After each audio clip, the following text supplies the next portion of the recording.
Hello and welcome everyone. And this is Ankit Verma from Contemporary Media Cultures.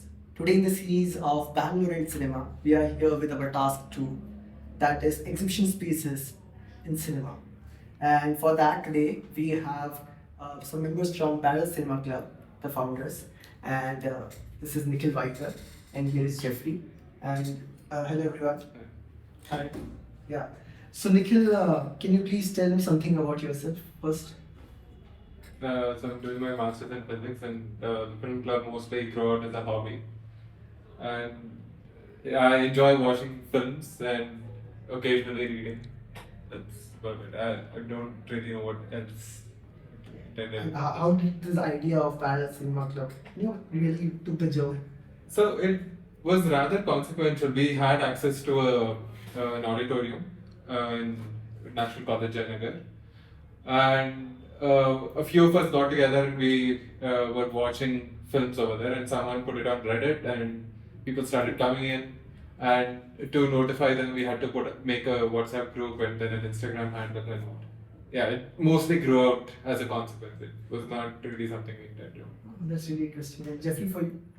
Well, basically, I'll just continue from there. COVID happened sometime after they started out, so it became a completely online thing just for discussing films to week.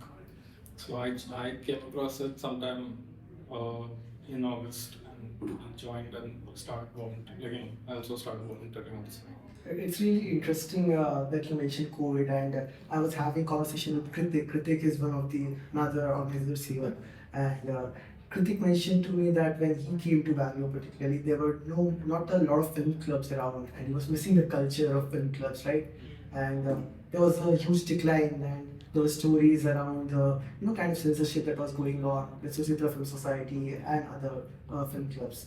So, what is your take on the film viewing culture in Bangalore in general? Uh, in Bangalore, I would say it's diverse, but It's growing. yeah, it's growing definitely, but it is quite diverse. I think COVID did a good number on people picking up on OTT platforms, and although I personally don't engage with I'm sorry, I don't personally engage with Netflix and Amazon Prime as much. I like some of the films on movie. I also get. I also pick up on some of the recommendations from Criterion Collection. So I feel that there are people picking up on it, but there is also a good number of people that were not really open to looking at cinema as an unconventional medium of art. Yeah, it's interesting you bring that up. Yeah, also with the OTT one, like one thing that's really taken is like mostly most films and TV shows, they don't have that much of a shelf life. Like they become viable for 24 hours and then people just move on to the next thing. We try to like maybe highlight, through the club we kind of try to highlight some of the films that may have gone under the radar that thanks to the test of time or are still relevant. I think the accessibility becomes a Yeah, huge point. even with video games, there's this question of ownership. You don't really own anything anymore because everything is out there. It can disappear at any moment, any time. Yeah, like especially at a time like this where people are like the technology in a particular where the technology dictates the culture. Right? It's more important to preserve that individual sense of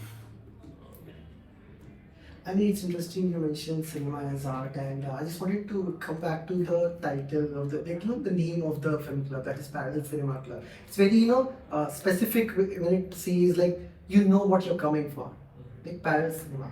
But then there's also criticism of it, given the term parallel cinema itself, it creates a cinematic binary, right? And over the course of history, it has been criticized. Just, the demarcation between mainstream and parallel cinema, or whether cinema is just cinema. What is your take on that? I would say the bifurcation is quite reductive, and I'm not sure. shows both ways. Cinema dictates culture, culture dictates cinema. So Yeah, the same. I personally feel Society rather. Culture influences society. So, and society influences culture. goes both ways. I would say the bifurcation is quite reductive because most of films that came out as parallel cinema were films about our own lives or lives reflecting common people or anything that's that's socially realistic as much as possible.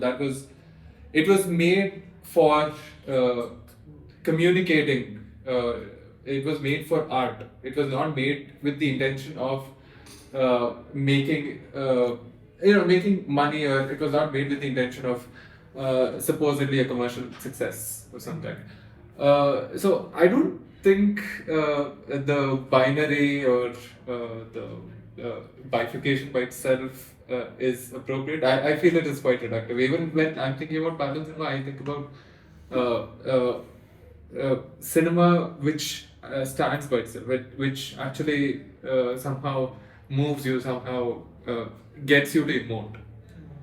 It's not clouded with elements where the director feels this is something the audience might like, this is something the audience might appreciate, or this is something the audience might want to watch, or something. Trends. Yeah, trends. So something like that. This is done for cinema and cinema.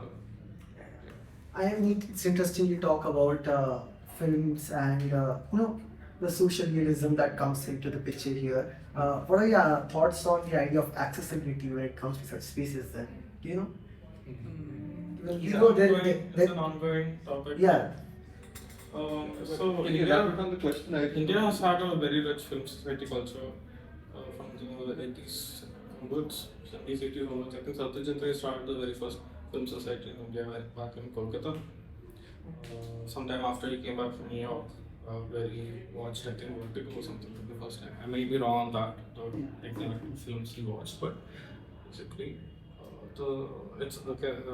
Like, India has always had a pretty rich film society culture, but the thing about it was it's kind of like it's something that is slowly losing its relevance, and we're trying to keep it up and going because of like how easy it is to download. And what are the challenges that you've faced over the course of time?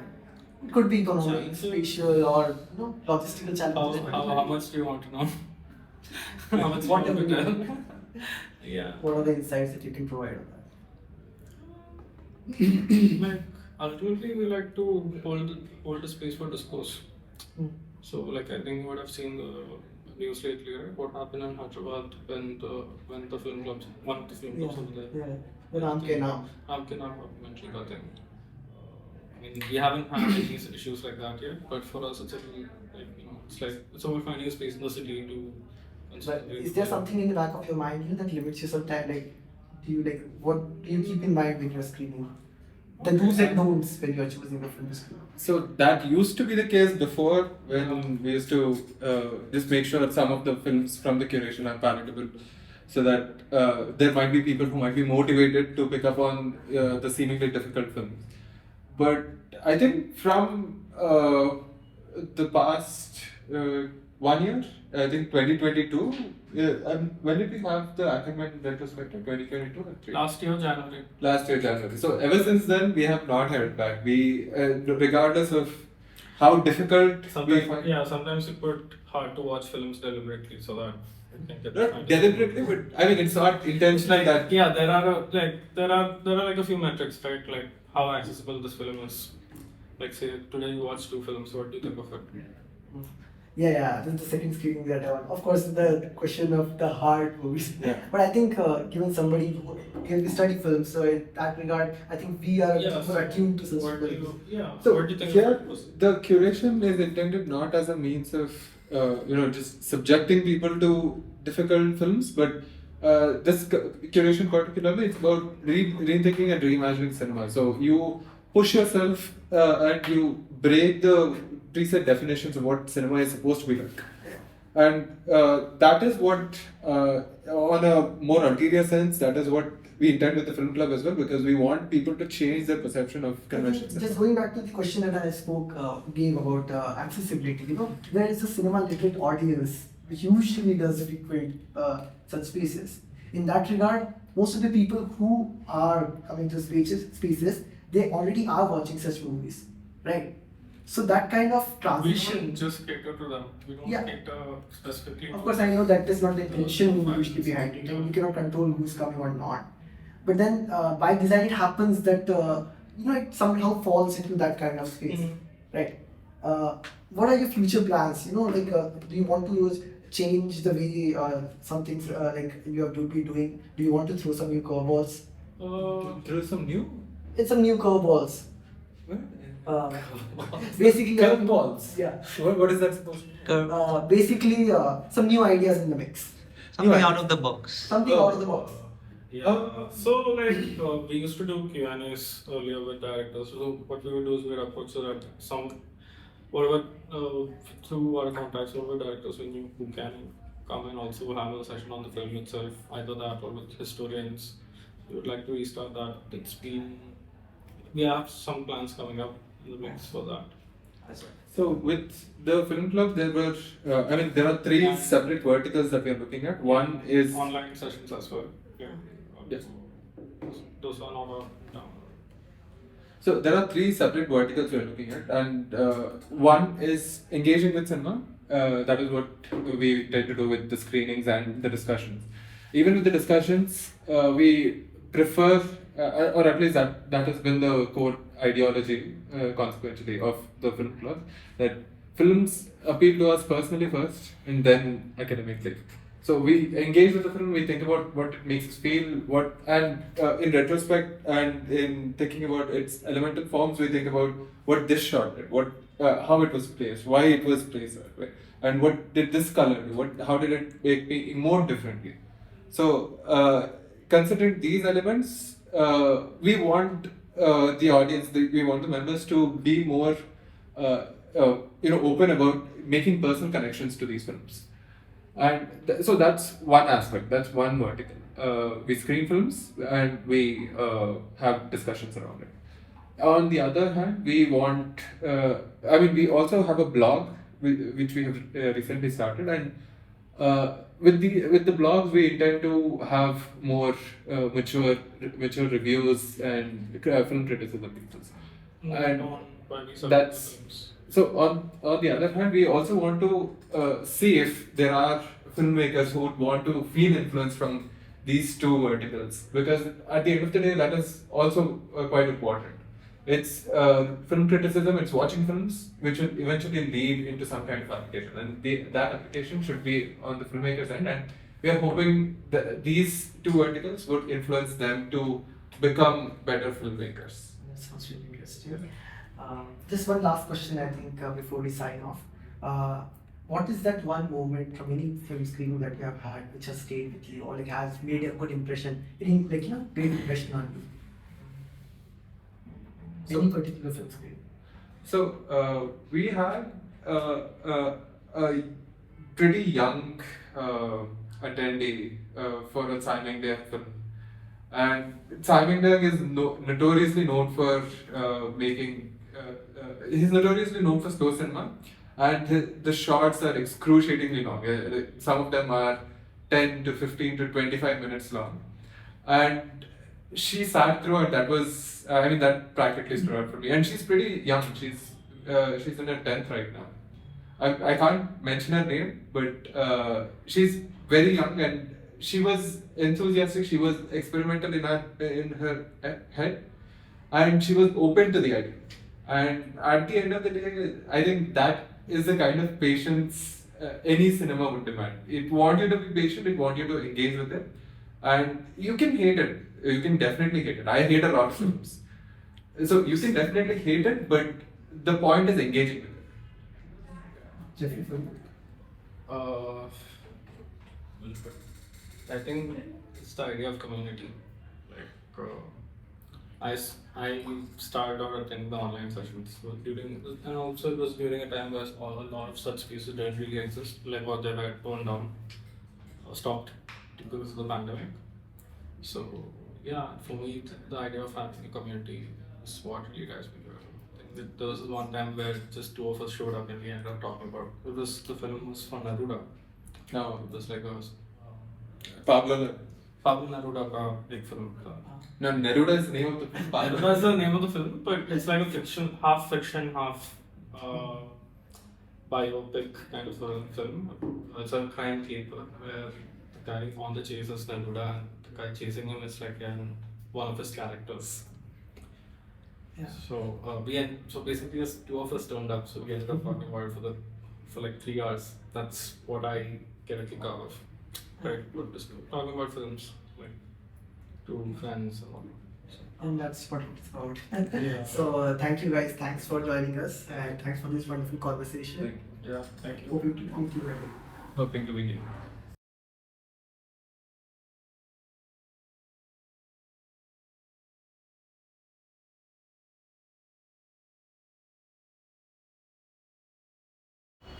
Hello and welcome everyone. This is Ankit Verma from Contemporary Media Cultures. Today in the series of Bangalore and Cinema, we are here with our task 2 about cinematic exhibition spaces. And with us here is Vinayak from Bangalore Film Forum. Vinayak is the founder of Bangalore Film Forum and he will be engaging with us in interaction about the space and the culture that it creates. Hello Vinayak. Hello. How are you? I'm fine. So Vinayak, just starting right off, I want to know something about you. I want to know where do you come from, how this space started, the germ of the idea.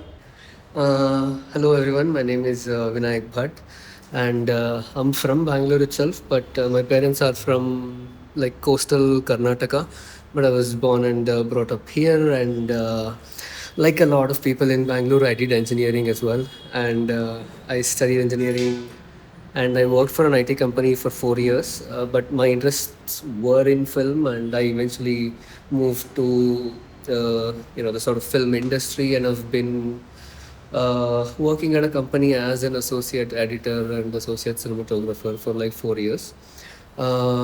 This is like a passion project or like a side project of mine, Bangalore Film Forum. We started like 2 years ago. I think one of the reasons was that the pandemic itself. Before the pandemic, for example, I used to go to film society screenings, and there were a lot of cultural spaces around. I would watch a lot of films there, but many of them didn't really come back from the pandemic, or even if they did, it kind of slowed down. So I thought, again, I always wanted to have, for example, my own art house theater and all that. So I thought I would start out in that direction by starting a film club. So we're like 2 years old, and for the past 2 years, we've shown around 60 films, and we've shown films from all around the world, whether it's contemporary cinema, whether it's classics, whether it's European films, Japanese films, experimental films, documentaries, and all of that. And yeah, that's what's happened in the last 2 years. Yeah. So Vinayak, we have been going around and looking at different spaces, different film clubs, and one of the things which stands out in terms of Bangalore Film Forum is its accessibility, right? How it is the most accessible film club around going, at least particularly in South Bangalore. And after every screening, we have heard you saying this thing time and again that you want to keep this space very accessible for people. I just want a comment from you on that, given how there is a notion that is attached to film clubs being a little more exclusive, given how mostly cinema literate audience usually frequents them. Yeah. So what is your take on that? I mean, for me, accessibility is definitely important. Of course, there's different kinds of films, and different film clubs show different kinds of films. They have their own different identities. But in terms of accessibility, in terms of films, we don't really show, for example, commercial films, because there's already a lot of spaces there. Like if something gets released, that gets released in PVR, and you can always watch them on streaming services. But when it comes to film itself, we want to show films that people wouldn't normally see. But even then, we do want to keep it a bit accessible. Meaning, if we're exploring the filmmaker Ingmar Bergman, I don't want to start off with the most difficult film by Bergman. I want people to get introduced to that and then, explore themselves. So when it comes to films, that's the point about accessibility. But even in general, the audience is different every week. they come from different background, different places, different cultures. Not all of them are like cinephiles. So it's important for me to get uh, acquainted with what they're going to watch. So that's why I introduced it's no like it doesn't have any like vain vanity reasons where I go in front of people and introduce. I just want people to get acquainted with the filmmaker and the film. So if just giving an introduction about the film and the filmmaker gives them some sort of familiarity, and of course, if I do that at the beginning of the film, maybe people will be more open when they're going to talk during the discussion, which is what we do after the screening. And even in terms of spaces, again, that's a difficult thing whether I can make the space itself accessible, because it's not my space, right? It's not mine, it's someone else's. Even if we go to a college, it's someone else's, and they set the rules. If I come here, they set different kinds of rules.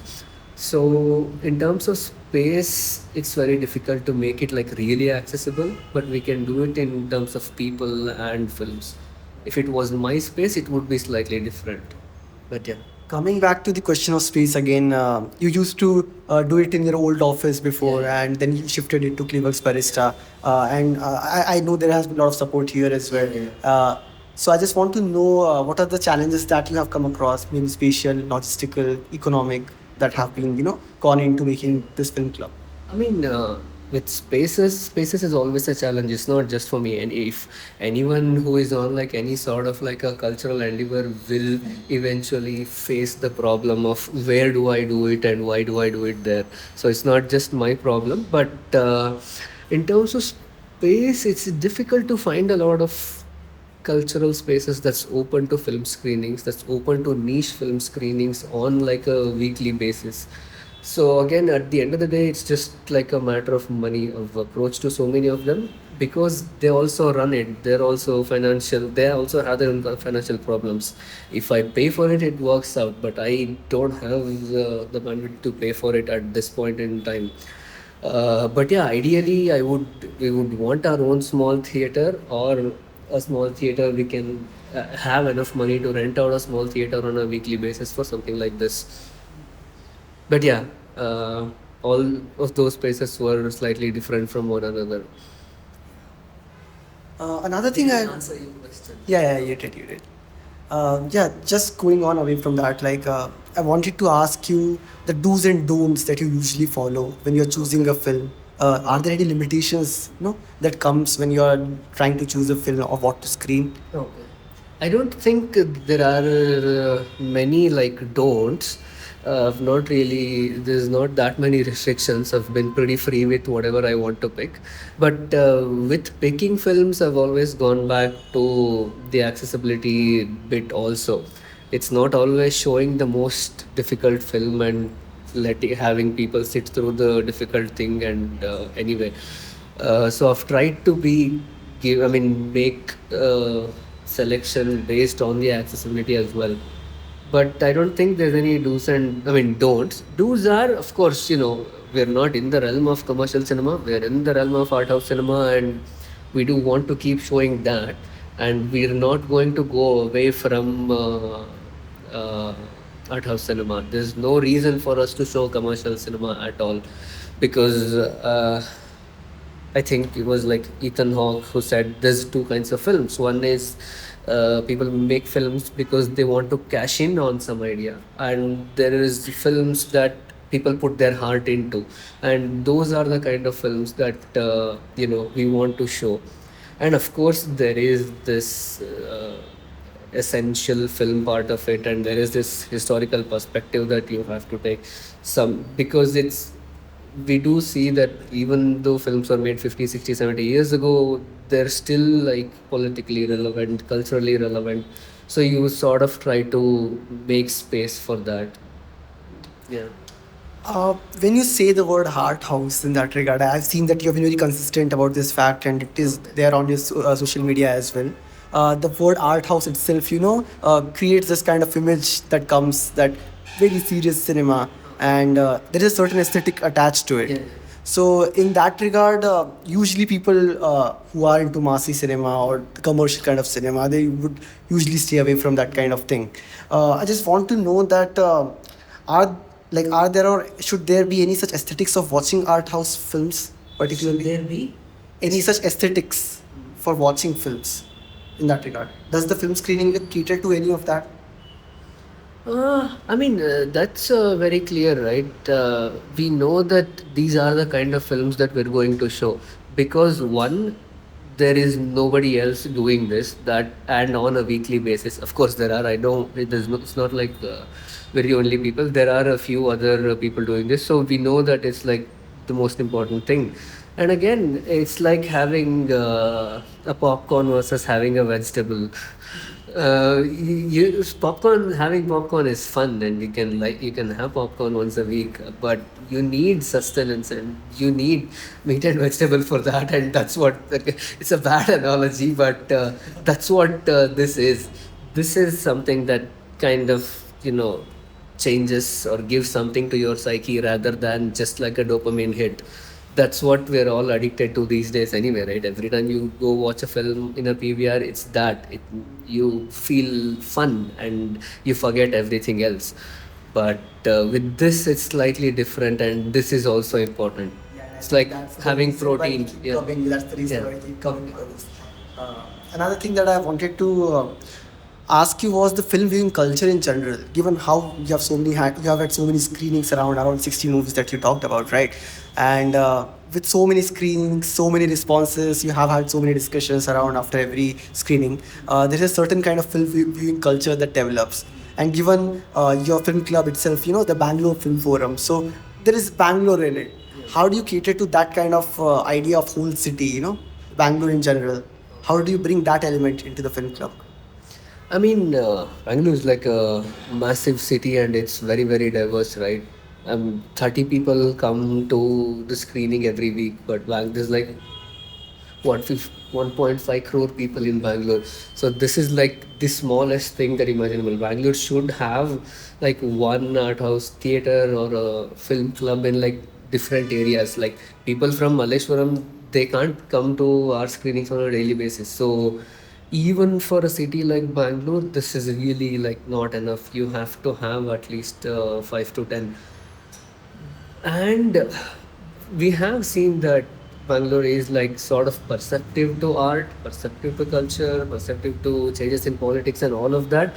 So you do need something like films in Bangalore because there is like a striving music culture, striving dance culture. So why not striving film culture? Again, there is definitely is. It's not like we're starting it out or whatever, but you're just adding one more thing into what's already existing in Bangalore.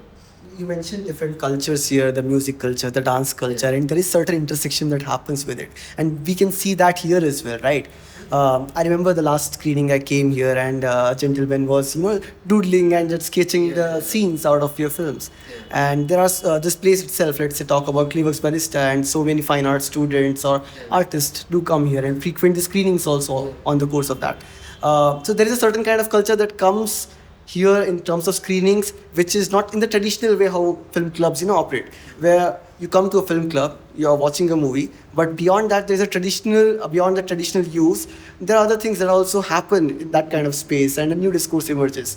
What do you think about that kind of culture that comes with that kind of intersection? Yeah. Of course, there are few examples of that, but I don't know if we have enough of that, right? I still don't feel that. But yeah, I don't know what to say. I don't know what to say. Yeah. So just on those line of reception and the audiences that you're talking about, and I'm always fascinated by the kind of discussions that take place in the film forum.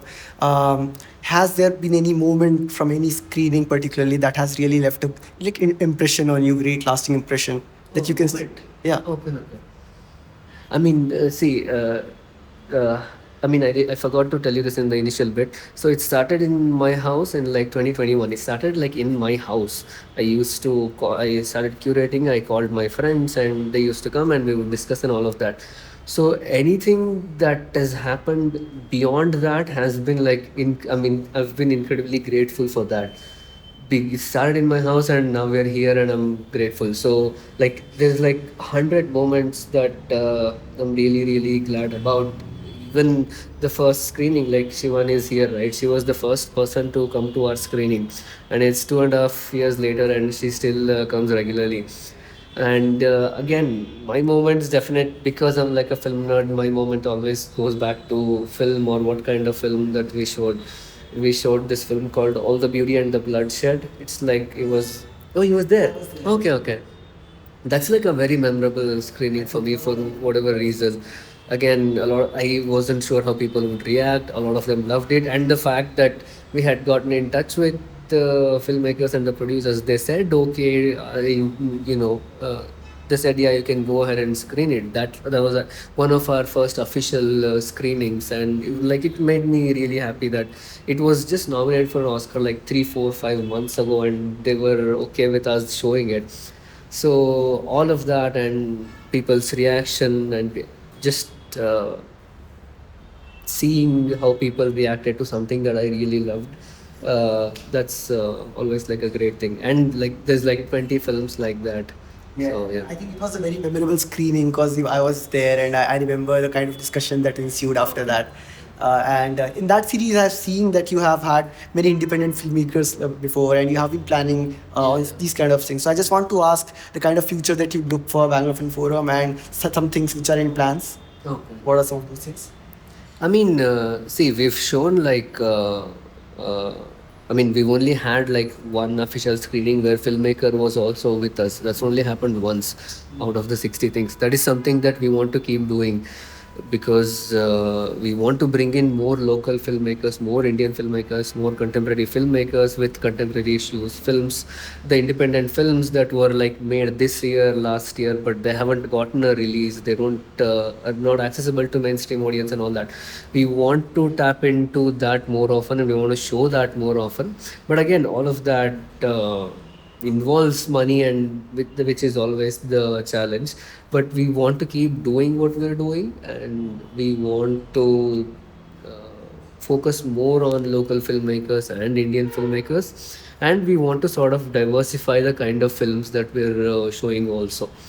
Looking forward to that. And just before we sign off, one last question: do you have any message for the audience listening? No big message per se. I just hope that we can, keep this film culture in Bangalore,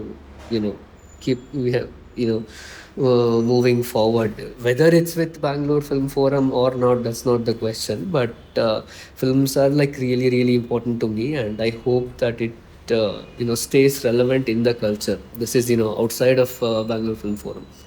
Yeah. Yeah, Chetan. Do you ever want to make films, or do you make films, or have you made films, or do you in future see yourself making films? I do, but I don't want to seriously say that also, because this is showing films is easier, right? I can pick the best film and show. At the end of the screening, if I say, "Oh, I've made a film," and it's like garbage, I've made it and it's garbage. So I don't really, I'm not proud of that. But of course, I do want to. But that's why, I don't know if you're here. I said that I used to be in IT, then I quit my job. I'm sort of now in the film industry, blah blah blah. So I do want to, but yeah, one day, who knows? Okay, then that brings us to the end of this conversation. Thank you, Vinayak, for engaging with us. I hope I haven't wasted your time. You asked me to do this 3 times already, but yeah. It was wonderful. It was a really fruitful conversation. Thank you.